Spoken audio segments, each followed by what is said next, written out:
Hey everyone, welcome to another episode of Island Uplift's history class. It is so good to have you today. Now, in today's lesson, we will be looking at one of the most historically significant voyages ever undertaken by human beings, the Magellan Expedition. Let's get right into it. Now, the year is 1519, and the year 1519 is seen as a historically significant year for many reasons.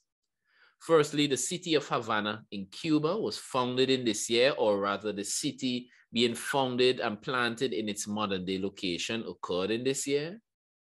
Hernan Cortez, as we saw in our last episode, he also arrived on the Yucatan Peninsula in his quest to conquer the Aztec Empire in this year. And this was also the year that Leonardo da Vinci died. But there is another significant event that occurred in the year 1590. On September 20th, 1519, a man by the name of Ferdinand Magellan left Spain with a fleet of 5 ships to conduct one of the most historically significant journeys in human history. He was setting out on a journey to help the Spanish accomplish something that they desperately wanted to achieve since the days of Christopher Columbus: to reach the East by sailing west, to reach India, China, and the East Indies by sailing west. Not only did the Magellan crew finally accomplish this task, which was a task at which Columbus, Vespucci, and many others failed at, but the crew also became the first human beings in recorded human history to circumnavigate or travel around the entire Earth. This expedition, done by the Magellan crew, would forever be known as the Magellan Expedition. So let's look at the backstory here. Now, in the year 1494, the Treaty of Tordesillas reserved for Portugal the eastern routes that went around Africa, and Vasco da Gama and the Portuguese arrived in India in the year 1498. Now, this, along with the blockade in place against Europe by the Ottoman Empire, which would have prevented Europe from using the old Silk Road, it forced Spain to seek a pathway to the Eastern Asian kingdoms to purchase their spices by doing what was thought as the unthinkable, by sailing west. Now, Christopher Columbus's voyages, which occurred between 1492 and 1503, they had the goal of reaching the Indies and establishing direct commercial relations between Spain and the Asian kingdoms. The Spanish soon realized that the lands of the Americas were not a part of Asia, but they were actually another continent. The Spanish Crown commissioned expeditions to discover a route to the west. After the voyages of Columbus and Vespucci, the Spanish explorer Vasco Núñez de Balboa reached the Pacific Ocean in the year 1513 after crossing the Isthmus of Panama. And another explorer, Juan Díaz de Solís, he died in Rio de la Plata in 1516 while exploring South America. So for the most part, Spain was successful in colonizing territories in the Caribbean, Central, and South America. However, their ultimate goal of reaching the East by sailing west remained incomplete until Magellan. So let's look at this man, Ferdinand Magellan, and his quest to reach the East by sailing west. Magellan was born on February 4th, 1480 in Sabrosa, Portugal. He became a skilled sailor and naval officer in service of the Portuguese crown in Asia.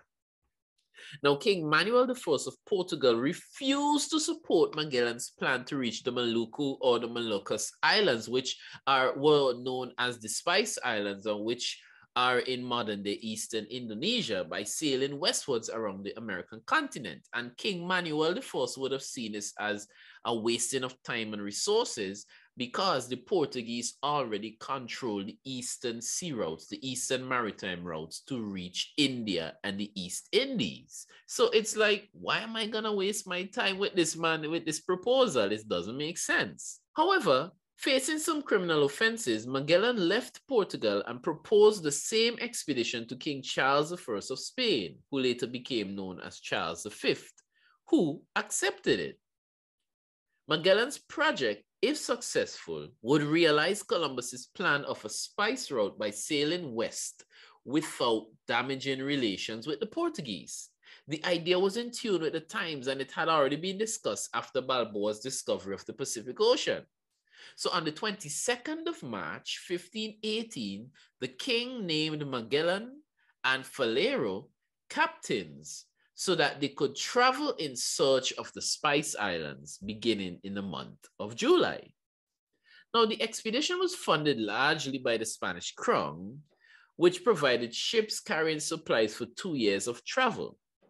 Now, although King Charles V was supposed to pay for the fleet, he was deeply in debt, so he had to turn to the German bureaucracy, a family in the German bureaucracy by the name of the House of Fugger, to assist him with the financial obligations. So preparations for the expedition. The fleet, consisting of 5 ships with supplies for 2 years of travel, was called Armada del Maluco, after the Indonesian name for the Spice Islands. The names of the ships were the Trinidad, which was captained by Magellan himself, the San Antonio, the Concepcion, the Santiago, and the Victoria. Now, the official accounting of the expedition put the cost at around 8.7 million maravedis, including the ships, provisions, and salaries. Now, the crew consisted of about 270 men who were mostly Spaniards. Spanish authorities were wary of Magellan, so that they almost prevented him from sailing, switching his mostly Portuguese crew to mostly men of Spain. In the end, the fleet included about 40 Portuguese, but crew members of other nations were also recorded, including 29 Italians, 17 French, and a smaller number of Flemish, Greek, Irish, English, Asian, and Black sailors. Now, Rui Falero, who had initially been named co-captain with Magellan, he started developing a mental health problem prior to the departure, and he was removed from the expedition by the king. He was replaced as the fleet's joint commander by Juan de Cartagena, and as cosmographer or astrologer by Andres de San Martin. Juan Sebastian Elcano, a Spanish merchant ship captain living in Seville, also embarked on the voyage after seeking the king's pardon for previous misdeeds. So, on September 20th, 1519, Ferdinand Magellan, his 5 ships, and his crew of 270 men, they left Seville, Spain, and they arrived in Tenerife on the Canary Islands on September 26, 1519, to purchase some vegetables and pitch for the ships. Now, while in the Canary Islands, there it is, Magellan received a message from his father, which stated that Cartagena and others were planning a mutiny against him. His co-captain was planning a mutiny against him, and that the King of Portugal, King Manuel I, had also sent 3 ships to arrest Magellan. So Magellan and his crew, they then left the Canary Islands on October 3rd, 1519, and they began sailing along the northern part west of the African coastline. Now, Cartagena was opposed to this idea and opting for the crew to sail more westerly. However, Magellan clung to the African coastline to evade the Portuguese ships that were after him. Now, as the crew approached the equator, they encountered many storms. However, they encountered a lightning phenomenon that was known as St. Elmo's fire, which they saw as a good omen. And St. Elmo's fire is basically when a plane or a ship is traveling through a lightning storm and lightning hits a part of the plane or the ship, it sparks and travels in a particular way, giving a somewhat luminescent or fiery look, and it's usually referred to as a phenomenon called St. Elmo's fire. The sailors saw this as a good omen. So as they passed the equator, the waters became calmer, and they continued sailing before heading in a westerly direction. It was peaceful until, There must be trouble. Now, the ship, the Victoria, the Victoria had a boatswain crewman, a man by the name of Antonio Salomon. And Antonio Salomon was caught in an act of sodomy with a cabin boy. Now, sodomy by Spanish law and custom was punishable by death, although it was popular among sailors on long expeditions at sea. So a trial was held on the Trinidad, over which Magellan presided. Magellan found Salomon guilty, and he was sentenced to death by strangulation. Now, Cartagena used this opportunity to challenge Magellan's leadership. Cartagena stated that his decision to sail south, meaning Magellan's decision to sail south along the African coast, because remember, he was somewhat hugging the African coast to evade the Portuguese ships, instead of going out in the ocean and sailing west, Cartagena said that it risked the lives of the Armada. Cartagena threatened Magellan, but Magellan's men seized him and placed him in wooden binds called stocks. These stocks were like these braces that they would have placed primarily over your ankles to prevent you from running away and so on. Now, Magellan could have tried Cartagena for mutiny and sentenced him to death, but at the urging of two other captains, Quesada and Mendoza, he agreed to merely relieve Cartagena of his command of the San Antonio and allow him to move freely within the confines of the Victoria. Antonio de Coca replaced Cartagena as captain of the San Antonio. Then on November 29, 1519, the Armada reached near the settlement of Cape St. Augustine along the coastline of Brazil. The Armada carried a map of the Brazilian coastline, a map that was known as the Livro de Marinaria, or the Book of the Sea, and also had a crew member, the Concepcion's pilot, João Lopes Carvalho, who had previously visited Rio de Janeiro. And then on December 13, 1519, the Armada arrived at Rio de Janeiro. Now, though it was nominally a Portuguese territory, they maintained no permanent settlement there at the time. Also, seeing that there were no Portuguese ships in the harbor, Magellan knew it would be safe to stop. So Magellan and his crew were warmly received by the local indigenous people, as the people saw their arrival as miraculous. Now, this is because the arrival of Magellan and his crew, it coincided with a rainfall that ended a 2-month period of no rain. Now, this resulted in many of the local people actually converting to Christianity. Now, the fleet spent 13 days in Rio de Janeiro, during which they repaired their ships, stocked up on water and food such as yam, cassava, and pineapple, and interacted with the locals. The expedition had brought with them a great quantity of trinkets intended for trade, such as mirrors, combs, knives, and bells. Now, the locals readily exchanged food and local goods such as parrot feathers for such items. The crew also found that they could purchase sexual favors from the local women. Oh, my Lord. The Armada then left Rio de Janeiro on December 27th, 1519.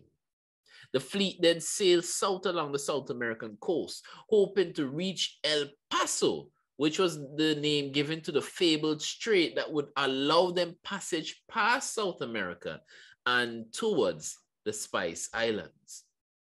However, what they thought was El Paso was actually Rio de la Plata. They arrived here on January 11th, 1520. Now, Magellan directed the Santiago, commanded by Juan Serrano, to probe the strait and led the other ships south, hoping to find Terra Australis, the southern continent, which was then widely supposed to exist south of South America.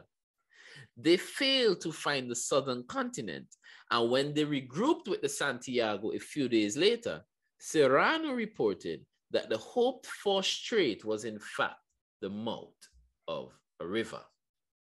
They then left the Rio de la Plata on February 3rd, 1520. Not wanting to miss the strait, the fleet sailed, and you can see it there in the diagram, the fleet sailed as close to the coastline as feasible, heightening the danger of running aground on shoals. Now, the ship sailed only during the day, with lookouts carefully watching the coast for signs of a passage. In addition to the hazards of shallow waters, the fleet encountered squalls, storms, and dropping temperatures as they continued south and winter set in. They also kept sailing along the South American coast until they reached Puerto San Julian, also known as Port St. Julian, on March 31st. They then decided to overwinter there, where they spent 5 months before resuming their expedition. Within a day of landing at St. Julian or Puerto San Julian, there was another mutiny attempt. Oh, Lord of mercy.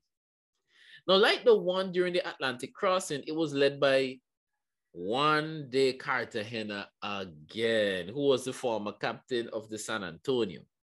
Aided by Gaspar de Quesada and Luis Mendoza, captains of the Concepcion and the Victoria, respectively. As before, these captains, they questioned Magellan's leadership, and they even accused him of recklessly endangering the fleet's crew and ships. Now, with the San Antonio subdued, the mutineers controlled 3 of the fleet's 5 ships.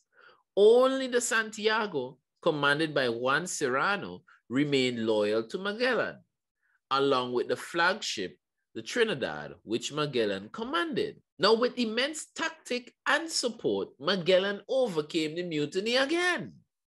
Cartagena even conceded and begged Magellan for mercy. Now, many of the mutineers were hanged and punished in various ways, with Cartagena himself marooned on an uninhabited island, left to die. Then, in late April, Magellan dispatched the Santiago, captained by Juan Serrano, from St. Julian to scout to the south for a strait. On May 3rd, they reached the estuary of a river which Serrano named Santa Cruz River. The estuary provided shelter and was well situated with natural resources, including fish, penguins, and wood. Now, after a week exploring Santa Cruz, Serrano set out to return to St. Julian, but he was caught in a sudden storm while leaving the harbor. The Santiago was tossed about by strong winds and currents before running aground on a sandbar. All, or nearly all, of the crew were able to clamber ashore before the ship capsized. 2 men then volunteered to set off on foot for St. Julian to get help. They were going back to St. Julian to get help from Magellan. And then after 11 days of hard trekking, the men arrived at St. Julian, exhausted and emaciated. Magellan sent a rescue party of 24 men overland to Santa Cruz. Now, the other 35 survivors from the Santiago remained at Santa Cruz for 2 weeks. They were unable to retrieve any supplies from the wreck of the Santiago, but managed to build huts and fire and subsist on a diet of shellfish and local vegetation. The rescue party found them all alive, exhausted, but alive, and they returned to St. Julian safely. Now, after learning of the favorable conditions that Serrano found at Santa Cruz, Magellan decided to move the fleet there for the rest of the austral winter. After almost 4 months at St. Julian, the fleet left for Santa Cruz around the 24th of August. They would spend 6 weeks at Santa Cruz before resuming their search for the strait.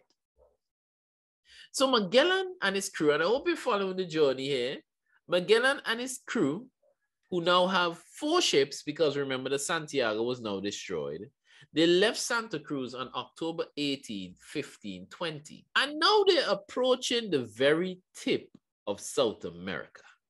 And something amazing is truly gonna happen. The 4 ships sailed until they reached the Cape Vergennes. And past the cape, they found a large bay. Now, while they were exploring the bay, a storm erupted. The Trinidad and the Victoria made it out to open seas, but the Concepcion and the San Antonio were driven deeper into the bay. When the four ships united, they went deeper into the bay and realized that it was indeed not just a bay, but it was actually a channel of water that did not lose salinity. It was always salty, and it also increased in depth as they proceeded. This channel is today known as the Strait of Magellan. So on the 28th of October, the fleet reached an island in the strait, which is likely the island known as Isabel Island or Dawson Island, which could be passed in one of two directions. So Magellan directed the fleet to split up to explore the respective paths. They were meant to regroup within a few days, but the San Antonio would never rejoin the fleet. Now, while the rest of the fleet waited for the return of the San Antonio, Gonzalo de Espinosa led a small ship to explore the further reaches of the strait. After 3 days of sailing, they reached the end of the strait and the mouth of the Pacific Ocean. The crew also ended up deserting the San Antonio. Now, it is thought that the San Antonio failed to rejoin the rest of the Magellan's fleet in the strait because at some point in time, they reversed their course and sailed back to Spain. So the fleet entered the Pacific Ocean from the Strait of Magellan on the 28th of November, 1520, and initially sailed north along the coast of Chile. By mid-December, they altered their course to west-northwest. Now, this is a significant moment for Spain because in this moment, Spain has now realized that really and truly, yes, there is this route that we can use to reach the Indies, but there is a problem. After altering their course in their crossing, they did not encounter many inhabited islands. They would have encountered many if they had sailed more north instead of northwest. Here's the problem. Not only did they not encounter many inhabited islands, but the sailors heavily underestimated the size of the Pacific Ocean. That was a huge problem. Now, not expecting such a long journey, the ships were not stocked with adequate food and water, and much of the seal meat they had stocked, it started to putrefy in the equatorial heat. Many of the crew also suffered from scurvy, which resulted from a lack of vitamin C in the diet. Then on the 6th of March, 1521, the fleet reached the Mariana Islands. The first land they spotted was likely the island of Rota, but the ships were unable to land there and instead dropped anchor 30 hours later on the island of Guam. Now, dozens of a local people group called the Carmoros came aboard and began taking items from the ship, like taking it, stealing it, including riggings, knives, and any items made of iron. At some point, there was a physical confrontation between the crew and the natives. The natives also stole a small rowboat that was kept on the Trinidad. For this act, Magellan called the island Isla de los Ladrones, or the Island of Thieves. Now, Magellan retaliated, sending a raiding party ashore, which looted and burned 40 or 50 Chamorro houses and killed 7 men. They recovered the small rowboat and left Guam on March 9th, continuing westward. The crew then arrived at the Philippine Islands on March 16th, and they remained there until May the 1st. This became the first documented contact that Europeans had with the Philippines. They encountered friendly locals from the nearby island of Suluan in the Philippines and traded supplies with them. They spent nearly 2 weeks on Homonhom, resting and gathering fresh food and water before leaving on the 27th of March. Magellan's slave, Enrique of Malacca, found that he was able to communicate with the natives in Malay. This was an indication that they had indeed completed a circumnavigation and were approaching familiar lands. They exchanged gifts with the natives, receiving porcelain jars painted with Chinese designs, and later that day they were introduced to their leaders. So Magellan in the Philippines. Now on Sunday, March 31st, which was Easter Day, Magellan and 50 of his men came ashore to Limasawa to participate in the first Catholic Mass in the Philippines, given by the Armada's chaplain. Colombo, his new blood brother, who was also a local leader, and other islanders joined in the ceremony and expressed an interest in the Spanish religion. Following Mass, Magellan's men raised the cross on the highest hill on the island and formally declared the island and the entire archipelago of the Philippines, which he called the islands of St. Lazarus, as a possession of Spain. On April 2nd, Magellan held a conference to decide the fleet's next course of action. His officers urged him to head southwest for the Moluccas, but instead he decided to press further into the Philippines, and this was going to cost him. On April 3rd, the fleet sailed northwest from Limasawa towards the island of Cebu, which Magellan learned of from Colombo. The fleet was guided to Cebu by some of Colombo's men. They sighted Cebu on April 6 and made landfall the next day. Cebu had regular contact with Chinese and Arab traders and normally required that visitors pay tribute in order to trade. Magellan convinced the island's leader, Raja Humabon, to waive this requirement.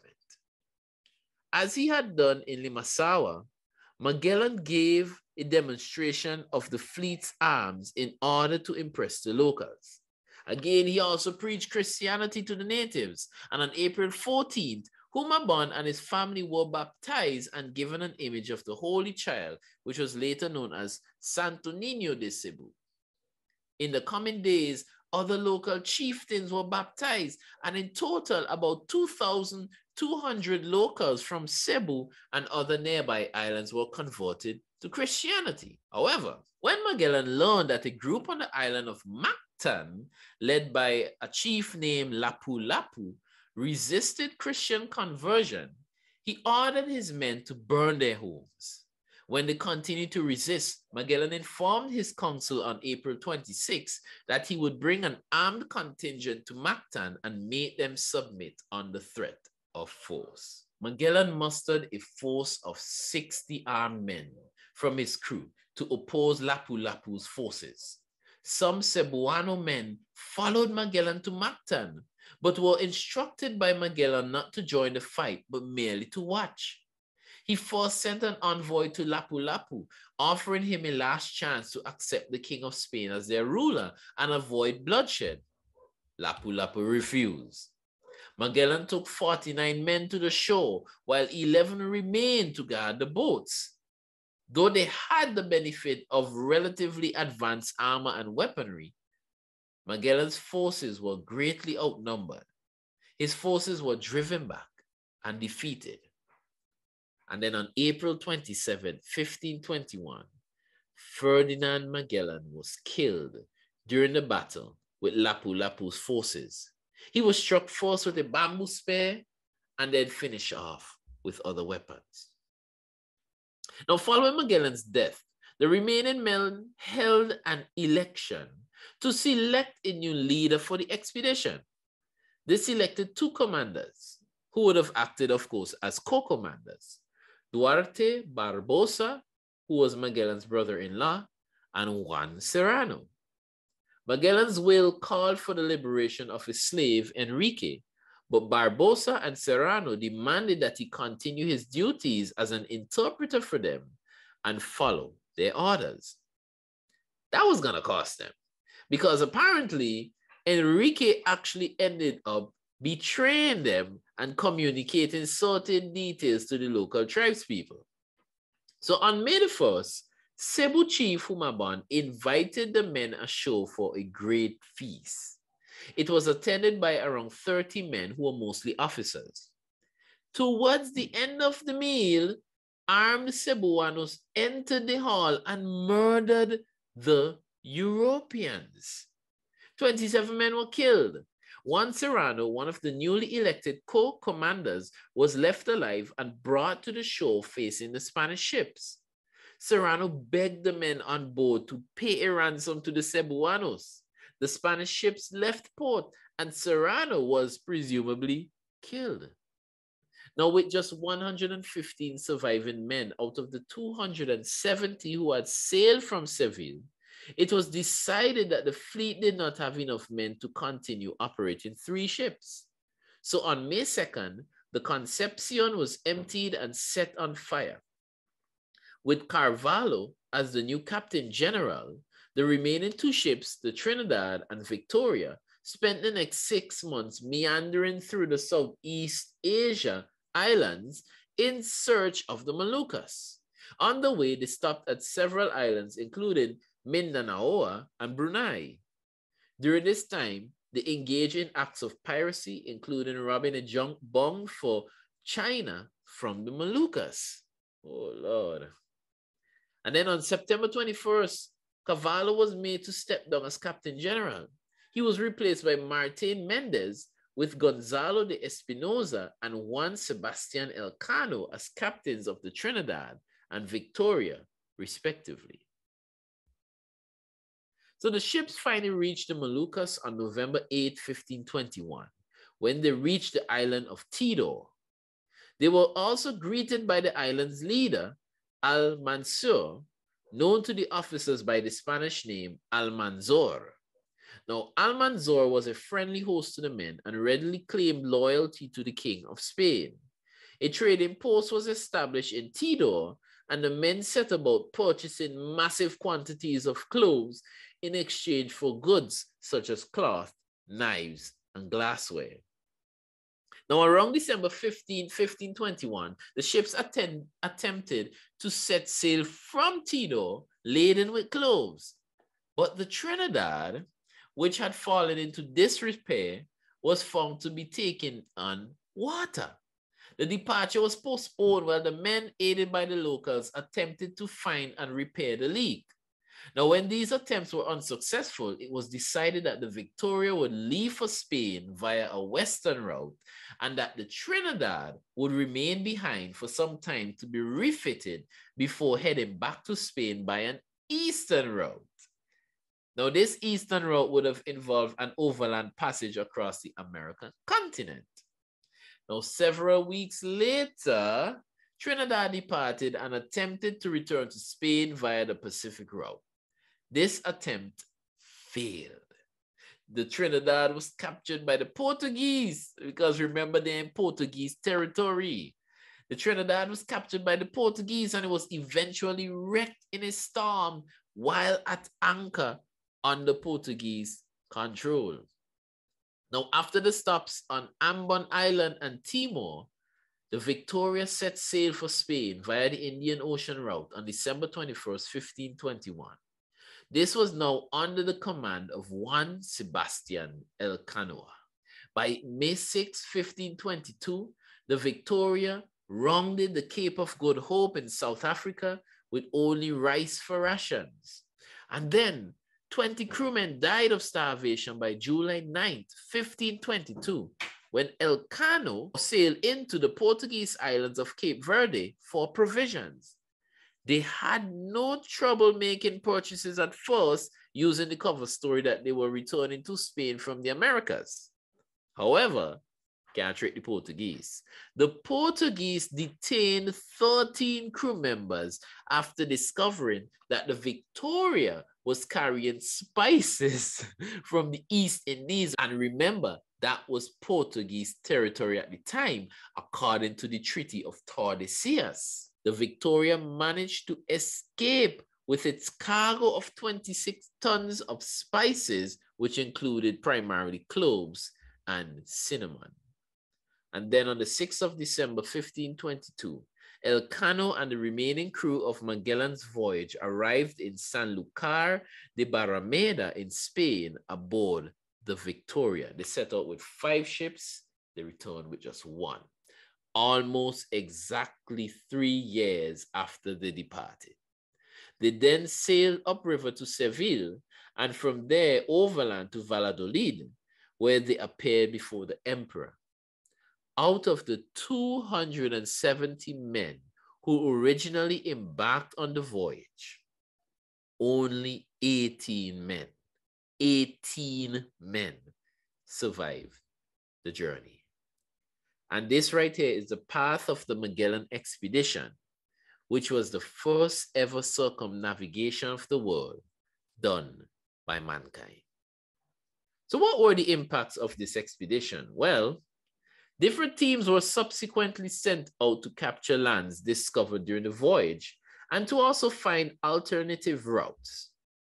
The Spanish were finally able to reach the east by sailing west, something that was not accomplished with any other explorer before.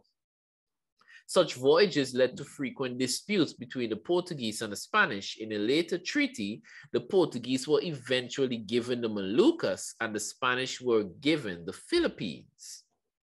Along the journey, Magellan and his crew encountered many interesting geographical phenomena and wildlife, including their encounter with humpless camels or llamas in South America. The voyage paved the way for advancements in global travel, trade, and scientific study. It has even set the standard for maritime routes that are still used today. The difficulties encountered during the voyage led to subsequent advancements, namely canals such as the Panama and Suez canals, which eased the flow of global trade. And that is where we come to an end of our look at the Magellan Expedition, the first circumnavigation of planet Earth by human beings. Now, in our next episode, we will venture back into the Caribbean, and the Spanish are in charge. And we will take a look at the Spanish colonial administration, the structure of the Spanish colonial administration in the Caribbean. But something quite amazing is going to happen, because even when we take a look at the Spanish colonial administration, you must be reminded of this one thing: other European nations are also watching. But this has been another episode of Island Uplift's history class. I hope to see you in the next one. But for now, class dismissed.